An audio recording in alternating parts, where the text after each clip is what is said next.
22 years later, and the Animaniacs are back and as zany as ever. This reboot is a love letter to everything its 90s predecessor represents, complete with cultural references, songs, and meta-humor. Looks like we're gonna have to become gold medalers. Title of the sketch. Title of the sketch. With Season 2 on the way and Season 3 recently announced, now is as good a time as any to test your Animani knowledge. For old and new fans alike, here are some references to the original series you may have missed. Sit back and relax. It's time for Animaniacs. Welcome to Animaniacs. In the first segment of the reboot, we see a parody of Steven Spielberg's classic film Jurassic Park. Here, character Dr. Ellie Sattler is seen holding up an animation cell. This cell is actually taken from a frame from the first episode of the original series. We hear our first, And the Warner sister! and the skit concludes with the Warners heading to their beloved water tower shouting, Boingy, boingy, boingy, boingy. This is a reference to Newsreel of the Stars, which would occasionally play before the episode to give insight into just who the Warners are. Boingy, boingy, boingy. As for the intro itself, it's a beautifully animated sequence mirroring the intro to the original series, while also making changes to show it's not your dad's Animaniacs. Here we see familiar faces like Ralph the Guard, Scratch and Sniff, Pinky, and the Brain. But there's one other character you might have missed. If you take a quick glance at the computer screen the troll is typing on, you can see someone by the alias Mr. Lullhead. This is a reference to Mr. Skullhead from the Good Idea, Bad Idea segments in the original show. When the Warners are signing their contracts, you can see that Wacko's A kinda looks like a 2. Believe it or not, this is a reference to Cookies for Einstein, where Wacko's weird A helped inspire Einstein's theory of relativity. Pretty good, Waggle, but your A always looks like a 2. In suspended animation, we get an official introduction to the Warners and Ralph the Guard. We also get a recap song to show us everything we've missed. Here we get our first sighting of Wacko's Gookie, which is a face he makes throughout the original series. We are treated to Bill Clinton playing the sax, something he did in the original theme song. And to conclude all this theme song talk, we have the reimagined Pinky and the Brain intro, where we once again get to hear what those mice are doing tonight. Gee, Brain, what do you want to do tonight? The same thing we do every night, Pinky. Try to take over the world. Also, in classic Pinky and the Brain fashion, we get to hear, Pinky, are you pondering what I'm pondering? I think so, Brain. Rob Paulson, I adore you. In episode 2 segment Warners Unbound, we get our first Good night, everybody.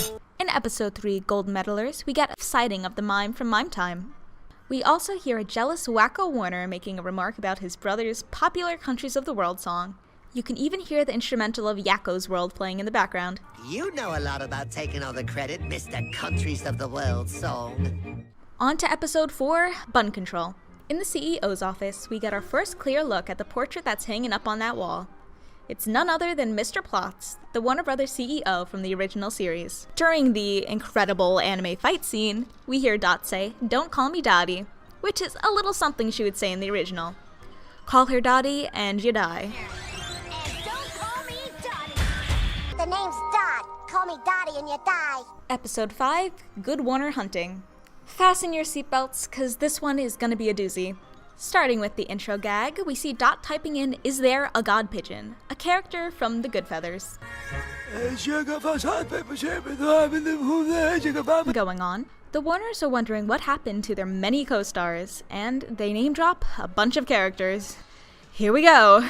Rita and Runt, Minerva Mink, Hip Hippos, Steven Seagal, Chicken Boo, Buttons, Walter Wolf, the God Pigeon, Stink Bomb D. Bassett, and Beanie the Brain Dead Bison. Later on, Wacko mentions Charlton Bernard Woodchuck and the episodes he appears in. Well, what about Charlton Baynard's Woodchuck, who debuted in episode 42 and then later returned as the star of My Father the Tuna in episode 74? And while Charlton did have a prominent role in episode 74, the segment titled My Father the Tuna was from a different episode entirely. Come on, Wacko! Among the members of the captured cast, we can see the God Pigeon mounted on the wall and the Flame. We don't actually see them again after that, but the other characters seem to be alive and well. Chicken Boo has the most prominent role in this episode. Not only does he get a speaking role, but at the end of the episode, you get to hear his original theme song play. Chicken Boo, what's the matter with you? You don't act. Oh yeah, we also get to see Minerva Mink, Newt, Pesto Bobby and Squid, Farfig Newton, the Mime, Rita, Runt, Skippy, Slappy, Miles Standish, Mr. Skullhead, Katie Kaboom, whose monster form is based off her first episode appearance, Mindy Buttons, Flavio Morita, and Charlton Baynard's Woodchuck. Now, on to episode 6. During the cutening, we get our first look at our favorite psychiatrist, Dr. Otto von Scratchensniff. And in episode 7, Warner She Wrote, Yakko takes on his detective persona Hercule Yakko from the original series. Don't remember? Well, it's the episode with this iconic moment. I found prints! No, fingerprints. I don't think so. In Gift Wrapper, J-Pac tries to diss the Warners and compares Wacko to Elmira. While this is technically a reference to Tiny Toons, I'll allow it since Elmira got her own spin-off show alongside Pinky and the Brain. Don't worry, Wacko, no one is less likable than Elmira. J-Pac also mentions the numerous awards Animaniacs won, and when Yakko gets the mic, he mentions both Animaniacs movie Wacko's Wish and Hello Nurse. Pinky and the Brain episode Future Brain references a popular fan theory that Pinky is actually the genius and Brain is insane. You don't know who Pinky truly is. In episode 10, Animaniet, the Russian versions of the Warners sing their own version of Wacko's America. He was flat for that entire chorus. We are also treated to a Russian Hello Nurse, and we also see original Animaniacs composer Randy Rogel, who returned to make music for this show. Help me. In the segment Warner's press conference, the text at the bottom of the screen is full of gags. Of these includes Wacko's Wish, now the highest grossing Animaniacs movie of 1999. Following this are a couple lyrics to Yakko's World, although they left out a couple countries. In episode 11, we are reminded of Wacko's fear of clowns. This is a reference to Animaniacs segment Clownin' Out. A cannon!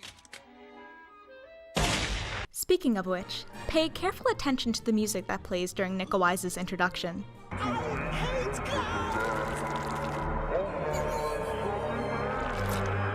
Yep, that's a reference to the original show. Oh, nice and chubby baby! In Manny Manspreader, we see Wacko drinking an Abyss Boy, a drink that appears in the original series, most notably in Animaniacs segment Potty Emergency.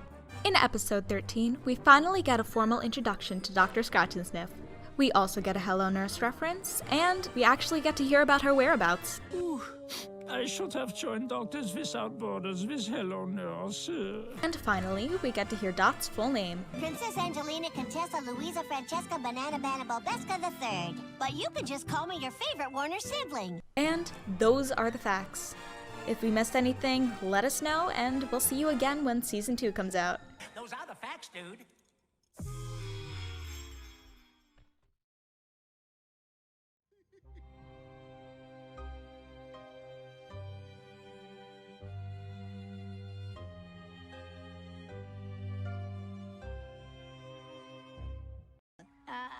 Maybe we need to go back to the beginning.